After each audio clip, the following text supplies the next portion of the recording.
Bismillahirrahmanirrahim. Assalamualaikum warahmatullahi wabarakatuh.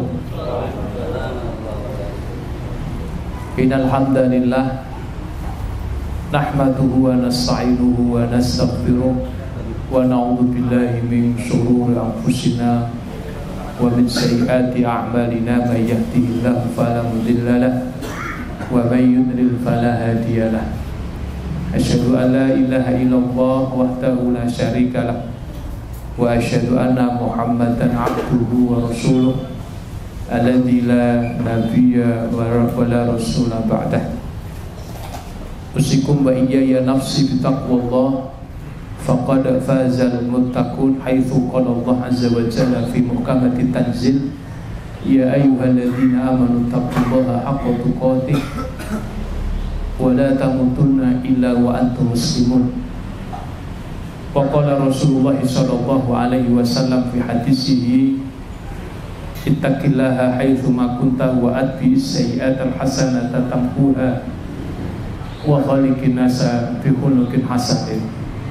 Allahumma shrah sudurana wa tajawaz an sayyi'atina wa hab lana fahmal anbiya'i wal mursalin wa hab lana fahmas salafus salih.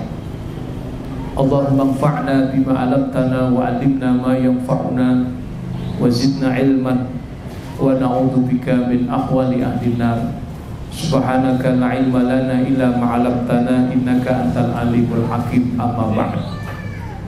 Bapak-bapak dan ibu-ibu yang dirahmati oleh Allah, alhamdulillah kita bersyukur pada Allah di malam ini Allah Subhanahu wa taala masih mengkaruniakan pada kita nikmat sehat, nikmat iman, sehingga kita bisa melangkahkan kaki kita ke masjid ini dalam rangka untuk sholat maghrib secara berjamaah, diteruskan dengan tholabul ilmi.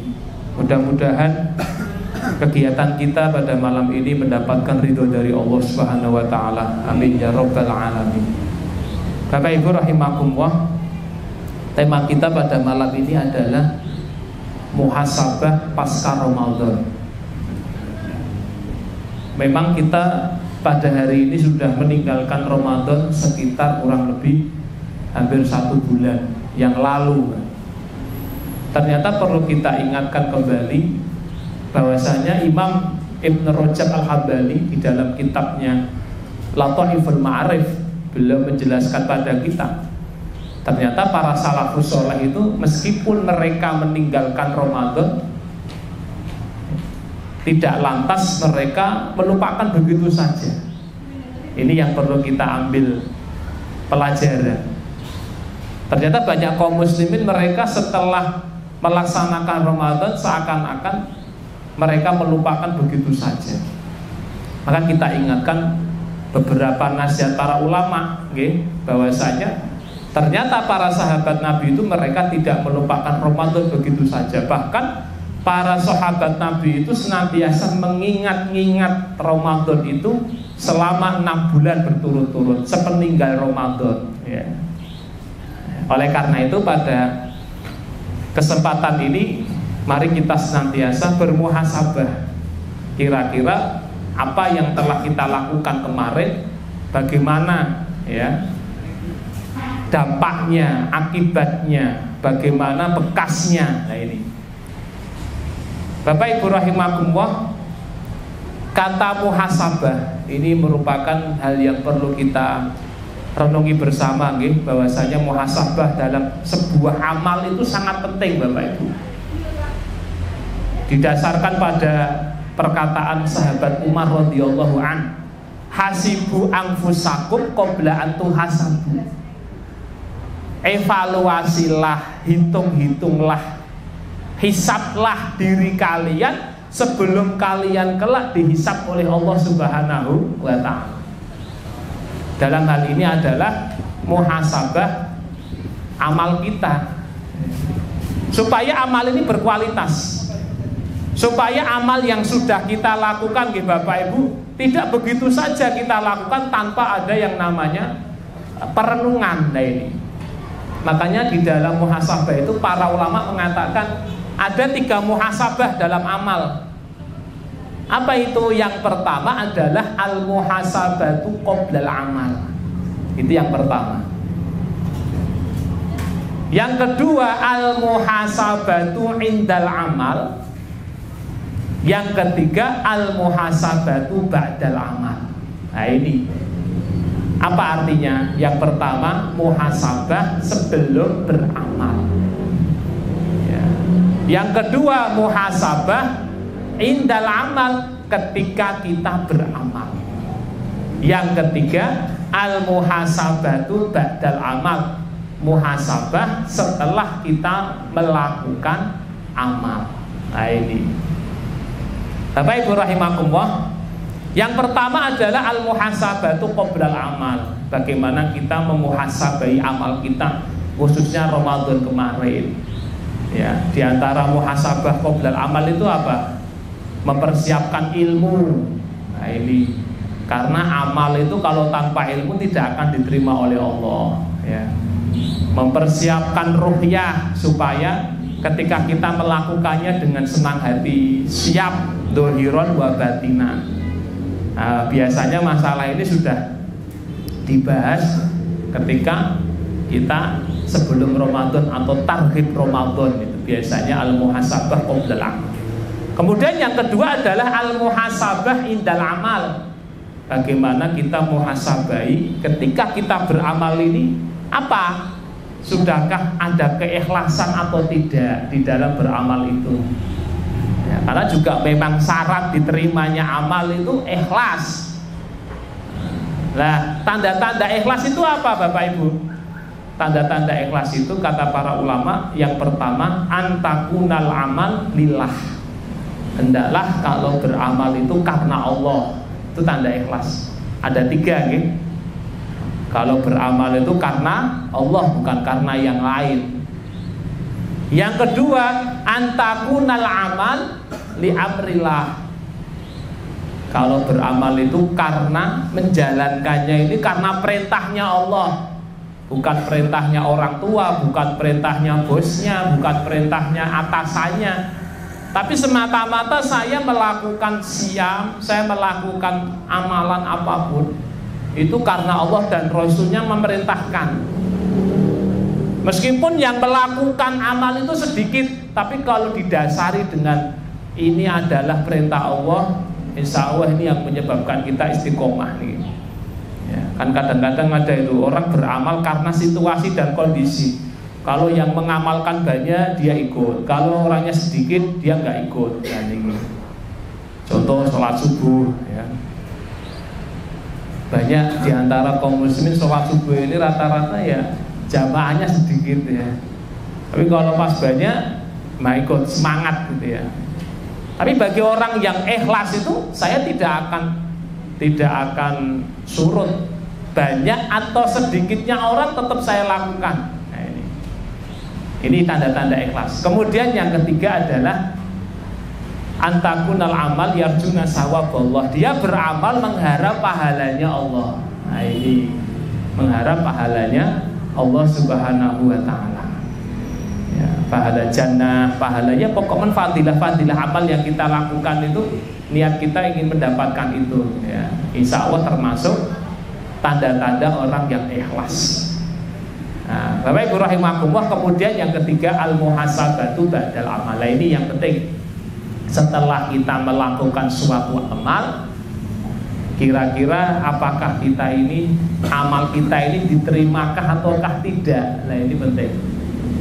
Nah, ini pelajaran yang nasihat yang disampaikan oleh para ulama supaya amal kita tuh berkualitas. Jangan sampai kita ini setelah beramal lepas kendali tanpa adanya evaluasi, tanpa adanya perenungan ya. Karena ini sangat penting sekali. Yang ketiga ini al-muhasabatu ba'dal amal. Kaitannya dengan Ramadan itu, apakah Ramadan kita diterima ataukah tidak? Nah ini karena sangat luar biasa Allah telah mentarbiyah kita, Bapak Ibu, mendidik kita 1 bulan penuh. 1 bulan penuh dididik, digembleng oleh Allah dalam madrasah Ramadaniyah, sehingga kita menjadi alumnus Ramadan ya. Tapi tidak tahu wisudanya kapan ini. Nah ini kita menjadi alumnus Ramadan. Tentunya setelah Ramadan ini ternyata para ulama menerangkan kepada kita ya, sebagai bentuk muhasabah setelah kita melakukan amalan, khususnya Ramadan ini Bapak Ibu, ada tanda-tanda orang-orang yang diterima Ramadannya oleh Allah. Nah ini penting ya. Sehingga ketika tanda-tanda ini ada setelah puasa Ramadan, insya Allah itu termasuk bagian dari tanda-tanda diterimanya amal kita, mudah-mudahan. Nah, kata para ulama, di antara tanda-tanda apa itu diterimanya Ramadan itu ada 4 ya, ada 4. Yang pertama adalah setelah Ramadan dia memiliki sifat orang-orang yang bertakwa, karakter orang-orang yang bertakwa. Ya ini sebagaimana Allah sampaikan dalam surat Al-Baqarah ayat 183, ya ayyuhalladzina amanu kutiba alaikumus syiyam kama kutiba alal ladzina min qablikum la'alakum tattaqun. Di akhir ayat itu surat ini mewajibkan kita untuk siam Ramadan. Kemudian di akhir ayat itu tujuan siam itu adalah la'alakum tattaqun. Dengan adanya perintah itu supaya kalian bertakwa. Nah ini menjadi perhatian betul Bapak Ibu. Setiap ayat di akhir itu kalau Allah mengatakan la'alakum ini perlu kita garis bawahi, karena itu tujuan daripada perintah. Rata-rata kan kita sepenting lakoke, sepenting melaksanakan, tapi sudahkah tujuan dari amal yang kita lakukan ini tercapai nggak sebagaimana harapannya Allah? Sering di ayat Allah katakan la'alakum tashkurun, supaya kalian menjadi hamba yang bersyukur. La'alakum turhamun, supaya kalian menjadi hamba yang dirahmati oleh Allah ketika melakukan suatu amal. La'alakum tuflihun, supaya kalian menjadi orang yang beruntung. Karena hakikatnya setiap perintah itu pasti ada tujuannya. Contoh sholat, inna sholata tanha 'anil fahsya'i wal munkar.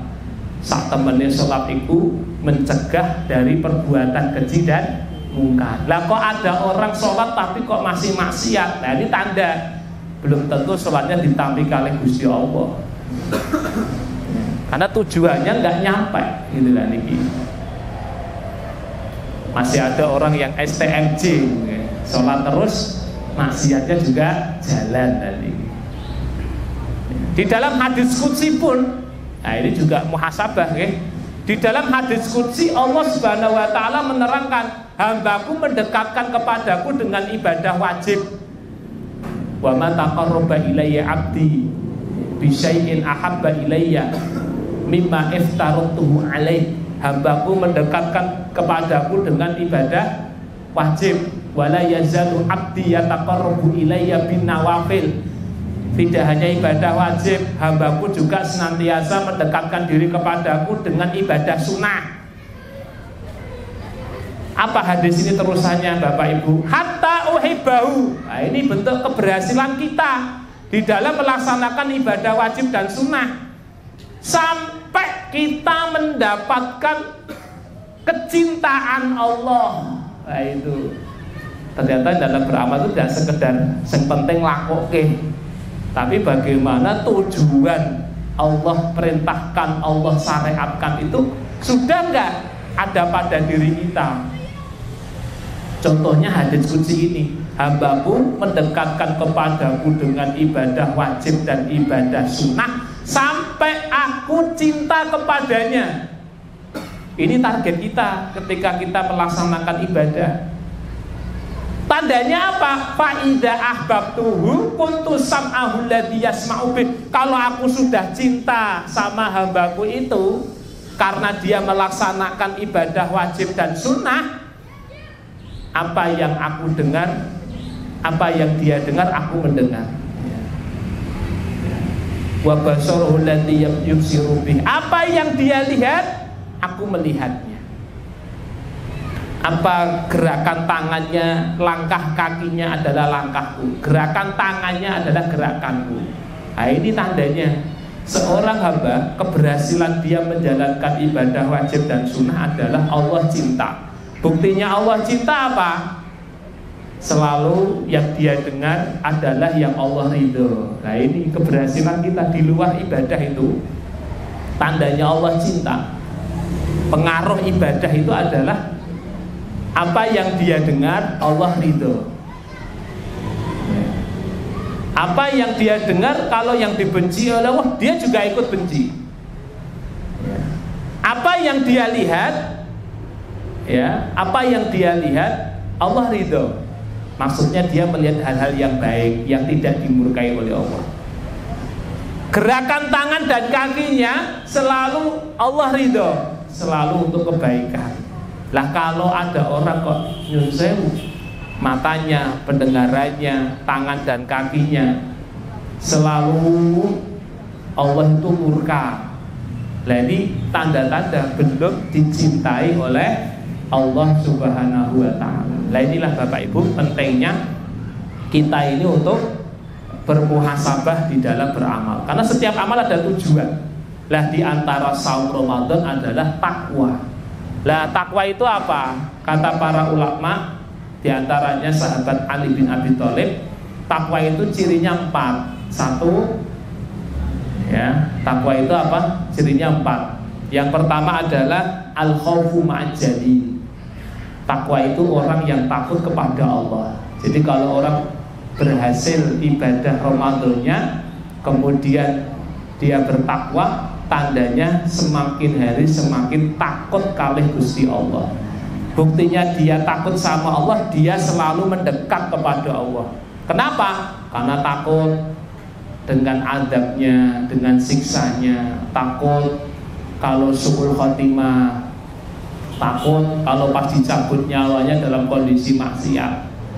Makanya Bapak Ibu dalam ibadah itu harus dimasukkan nilai takut, rasa takut ini harus ada. Misalkan takut kalau ini adalah sholat yang terakhir, gitu ya. Sehingga kalau sholat yang terakhir seakan-akan sholat yang terakhir, dia akan khusyuk, akan tenanan gitu ya. Pikirannya tidak pikiran kesibukan dunia gitu. Masalahnya kematian itu kan kita nggak tahu, ya itu. Misalkan saja nih Pak ya, misalkan saja. Ini misal kalau Bapak dikabari oleh malakul maut, Pak, nanti besok pada subuh jam 5 saya diperintah oleh Allah untuk mencabut nyawani jenengan, ya gitu. Kira-kira nih Pak ya, besok sholat subuh gimana ini? Gimana Pak? Mungkin masjidnya dia tutup dia sekolah, gitu ya. Ya raiso turu, gitu. Bahkan nanti malam sudah wis aku tak pamit sih, aku pengen masjid, aku tak siap menjemput malakul maut dengan membuka Al-Quran, mungkin gitu ya. Masalahnya kematian tuh nggak tahu gitu loh. Nah ini kalau ada rasa takut itu di situ. Kemudian yang kedua, ibadah itu harus diberikan rasa cinta, seneng, merasa lezat. Ini diterangkan oleh Syekh Shalih Fauzan dalam kitab Tauhid, namanya Raqaizul Ubudiyah, pilar-pilar dalam ibadah. Karena kita itu ibarat masak nasi goreng tanpa bumbu, ya hambar. Sama, ibadah tanpa pilar-pilar ini hambar. Makanya kita lihat orang ibadah kok nggak ada bumbunya, rasa takut, rasa seneng itu. Satu cepat-cepat, dua hanya menggugurkan kewajiban. Nah, ini. Makanya kalau orang sudah merasa lezat itu insya Allah Nabi SAW itu Nabi Muhammad itu merasa lezat Pak, ketika melakukan sholat. Bahkan beliau mengatakan telah sholat menjadi penyejuk mataku atau penyejuk hatiku. Ya, makanya wajar kalau Rasulullah itu sholat panjang. Kalau pas qiyamul lail itu ya Allah, yang dibaca Al-Baqarah, Ali Imran, An-Nisa, sampai kakinya itu bengkak-bengkak Pak.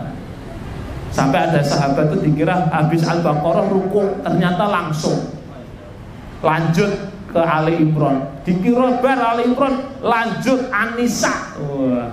Kira-kira Bapak Ibu yang diimami maca surat 3 niki pripun? Wah. Imame salam, makmume entek niku. Geblas kabeh. Imam ora perasaan. Akhirnya golek masjid sing macane surat Andalan. Napa niku? 3 gol karo ina ataina. Niki meh korban biasane ina ataina terus imame. Nah niki. Dan niki nggih Bapak Ibu. Kata Rasulullah merasa lezat, nikmat dan kenikmatan ibadah itu biasanya ya itu sedikit kemaksiatannya. Kalau banyak maksiat itu nggak akan merasa lezat ibadah. Baca Quran kayak gitu.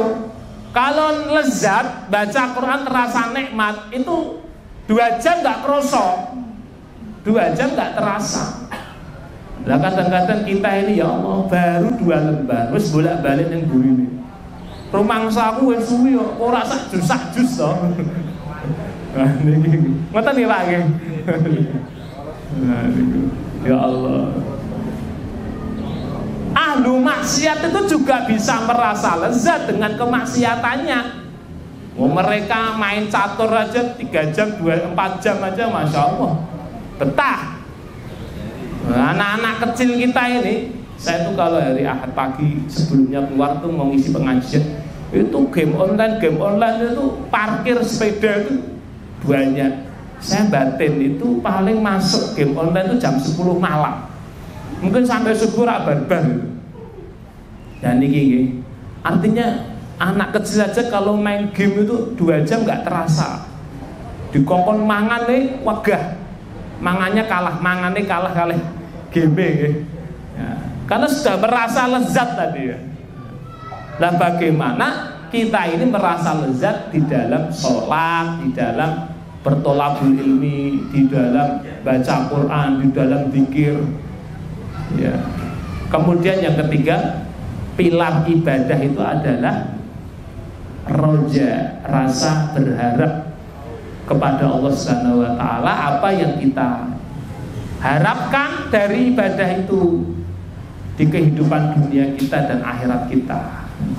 Lah Bapak Ibu rahimakumullah, itu yang pertama ciri orang yang bertakwa. Kemudian yang kedua, ciri orang yang bertakwa itu kata sahabat Ali adalah al-amalu bitanzil, orang yang mengamalkan nilai-nilai Al-Qur'an.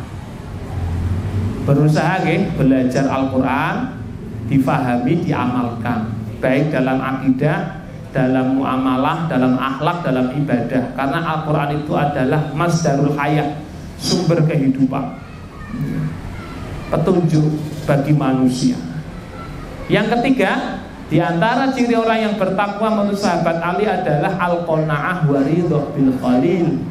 Dia menerima dan ridho dengan pemberian Allah meskipun sedikit. Tidak bersulah, tidak banding-bandingkan, tidak sudon sama Allah. Lah ya saya itu sejak kecil sampai sekarang ibadah ya tekun, sholat malam ya tekun, poso ya tekun, ngaji ya tekun, kok jekere terus gitu. Padahal kayak ya mereka ini Masya Allah sering melakukan maksiat, bahkan sering melanggar larangan-larangan Allah, tambah dunia tambah gede, tidak boleh.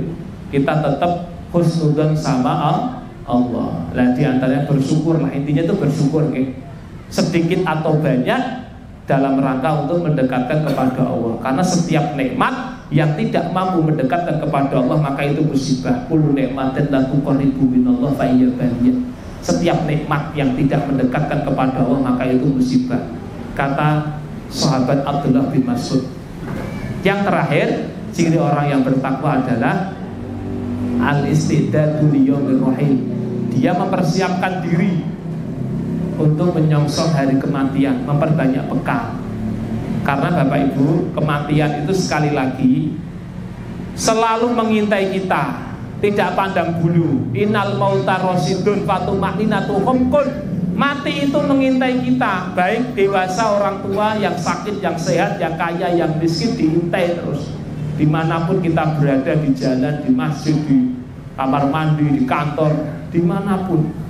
Fatumaninatuhum, orang yang tenang-tenang saja, enjoy saja, leha-leha, ya, nongkrong saja, nggak mempersiapkan bekal. Kata para ulama, khomkun itu bodoh. Makanya orang yang mempersiapkan kematian itu adalah, kata Rasulullah, al-kayyis. Kayyis itu apa? Cerdas. Orang cerdas itu bukan orang yang, menurut Rasulullah, bukan orang yang titelnya panjang, ya, bergelar. Enggak, orang yang cerdas itu orang yang mampu mempersiapkan diri untuk menjemput kematian, membekali diri. Bapak Ibu rahimakumullah, itu yang pertama, nggih. Tanda orang diterima Ramadan adalah memiliki sifat takwa. Sebenarnya ciri takwa itu banyak, nggih, dalam Al-Qur'an dijelaskan. Dalam surat Al-Baqarah ayat yang kedua itu sampai ayat keberapa itu? Alladzina yu'minuna bil ghaib wa yuqimunas shalah wa mimma razaqnahum yunfiqun. Dalam surat Ali Imran juga ayat 133, wasari'u ila maghfiratin min rabbikum wa jannatin arduhas samawati wal ard wa iddat lil muttaqin. Siapa orang bertakwa, alladzina yunfiquna fis sarai wad dharra, sampai beberapa ayat itu. Nah, ini banyak sekali ya, nanti kita buka-buka, gitu. Yang kedua, orang yang diterima Ramadannya adalah cirinya, tandanya orang yang selalu berdoa kepada Allah terus-menerus supaya diterima oleh Allah amalnya. Nah, ini yang saya ceritakan tadi di awal mukadimah itu, bahwa Imam Ibn Rajab Al-Hambali menerangkan kepada kita, nggih, bahwasanya para sahabat itu mereka berdoa kepada Allah 6 bulan setelah Ramadan supaya diterima amalnya. Wa kanu yad'unallaha ta'ala sittata asyhur ayyuballihum Ramadan wa yad'unahu sittata asyhur ayataqabbala minhumul amal. Para sahabat Nabi itu mereka 6 bulan sebelum Ramadan doanya supaya umurnya disampaikan, dipanjangkan oleh Allah sampai bertemu Ramadan. 6 bulan sebelum Ramadan. Tetapi 6 bulan setelah Ramadan, para sahabat Nabi itu, okay, doanya adalah supaya diterima Ramadannya oleh Allah. Jadi para sahabat gak melupakan, Bapak Ibu, tetap ingat, ya, Allahumma sallim li ila Ramadan wa sallim li Ramadan wa tasallamhu minni mutaqabbala. Ya Allah, antarkan umurku sampai Ramadan, antarkan Ramadan kepadaku, dan terimalah amal-amalku yang telah aku rajut kemarin ketika Ramadan. Itu doanya itu. Boleh Allahumma taqabbal minna sholatana wa siyamana wa ruku'ana sampai akhir. Boleh Allahumma inna nas'aluka ilman nafi'an wa rizqan thayyiban wa amalan mutaqabbala. Boleh. Ora iso bahasa Arab ya bahasa Indonesia. Ora iso bahasa Indonesia ya bahasa Jawa. Ya, karena Nabi Ibrahim itu, makanya ini penting, nggih, pelajaran. Setiap amal, ayo Bapak Ibu, kita dongkrak dengan doa supaya diterima oleh Allah. Nabi Ibrahim itu mengajari kita, setiap melaksanakan suatu perintah, hendaklah kita berusaha untuk berdoa diterimanya amal kita. Jadi jangan dibiarkan begitu saja. Penting itu. Dalilnya surat Al-Baqarah ayat 127. Wa id yarfa'u Ibrahimul qawaida minal baiti wa Ismail Rabbana taqabbal minna innaka antas samiul alim. Dan ingatlah ketika Nabiullah Ibrahim dan Nabiullah Ismail, mereka diperintah oleh Allah membangun pondasi Ka'bah. Setelah selesai, nah ini setelah selesai doanya apa? Rabbana taqabbal minna, ya Rob, terimalah ya apa yang telah aku lakukan. Sesungguhnya Engkau Maha mendengar lagi Maha mengetahui. Ini Bapak Ibu, nggih. Jadi setiap amal itu kalau ingin diterima, ya harus kita dongkrak dengan doa. Jangan biarkan begitu saja, nggih. Ya, sholat kita diterima, ya Allah, minta habis kita bertolabul minta, ya Allah terimalah tolabul ilmi saya, ya Allah, ya Allah. Kalau habis sedekah, ya Allah terimalah sedekah saya, ya Allah. Habis apa saja amal soleh, minta kepada Allah diterima. supaya Allah berikan rahmatnya kepada kita, pemurahnya Allah kepada kita sehingga diterima oleh Allah. Bapak Ibu rahimakumullah, kemudian yang ketiga di antara tanda-tanda diterimanya amal Ramadan adalah selalu istiqomah merawat amal yang sudah kita rawat, yang sudah kita bangun kemarin di Ramadan. Nah ini kemarin kita siam sebulan penuh wajib, keluar Ramadan ya saum jangan ditinggalkan, sing sunnah kerjakan. Ya, saum Syawal yang kemarin sudah kita lakukan, Senin Kemis saum Ayyamul-Bid ya ini meskipun sedikit tidak apa-apa. Kemarin kita taraweh ada yang 23, ada yang 11. Ketika di luar Ramadan ya kita teruskan dengan qiyamul lail, jangan mandek sholat malamnya. Meskipun jumlahnya sedikit tidak apa-apa. Misalkan qiyamul lail 2 rakaat, witirnya 1. Mungkin lagi males, mungkin lagi capek, tidak masalah. Yang penting jangan sampai kita meninggalkan. Karena orang istiqomah itu prestasinya tinggi, gitu. Karena dia dituntut oleh Allah untuk tetap ingat kepada Allah, baik dalam kondisi apapun. Kondisi miskin, ingat kali Allah. Kondisi kaya, ingat sama Allah. Kondisi lapang, ingat kali Allah. Kondisi sempit, iling kali Gusti Allah. Kondisi sehat, iling kali Allah. Kondisi sakit, iling kali Allah. Kondisi Ramadan, iling kali Allah. Di luar Ramadan juga iling kali Gusti Allah. Ini istiqomah, makanya prestasinya tinggi. Dan istiqomah itu berat. Yang ringan itu istirahat. Istiqomah itu berat, gitu. Yang ringan apa? Istirahat. Karena Nabi perintahkan istiqomah. Ada sebuah hadis, seorang sahabat Nabi, namanya pun Sufyan bin Abdillah Saqafi, datang kali Rasulullah, bertanya, ya Rasulullah, katakan kepadaku satu perkataan dalam Islam yang aku tidak akan bertanya lagi. Maka nasihatnya Nabi apa, Bapak Ibu? Kamu katakan iman lalu istiqomah. Qul amantu billah sumas taqim. Istiqomah. Jadi istiqomah itu nasihat Rasulullah ya. Dan yang harus kita istiqomah ya apa? Enten surat Fussilat ayat 30 gitu.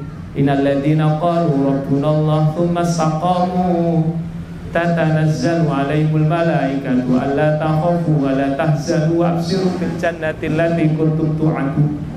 Sesungguhnya orang-orang yang mengatakan iman kepada Allah lalu istiqomah. Dalam tafsir Ibnu Katsir jelaskan ada 4 yang harus kita istiqomahi. Yang pertama apa? Istaqomu ala tauhid. Bagaimana berusaha untuk istiqomah menjaga akidah. Ini harus kita rawat terus ya Bapak Ibu sampai mati. Bagaimana kita tetap berlindung pada Allah, bersandar pada Allah, bergantung pada Allah, bertawakal kepada Allah ketika kita dalam kondisi apapun, baik kekurangan ekonomi, diuji sakit, diuji ketakutan, tetap minta kepada Allah, menjaga tauhid. Yang kedua, istaqomu ala adai faraidih, istiqomah menjaga kewajiban. Apapun kondisi kita tetap sholat, tetap melakukan saum, berusaha Ramadan, lakukan ibadah zakat karena kewajiban, haji kalau kita diberikan kemampuan oleh Allah.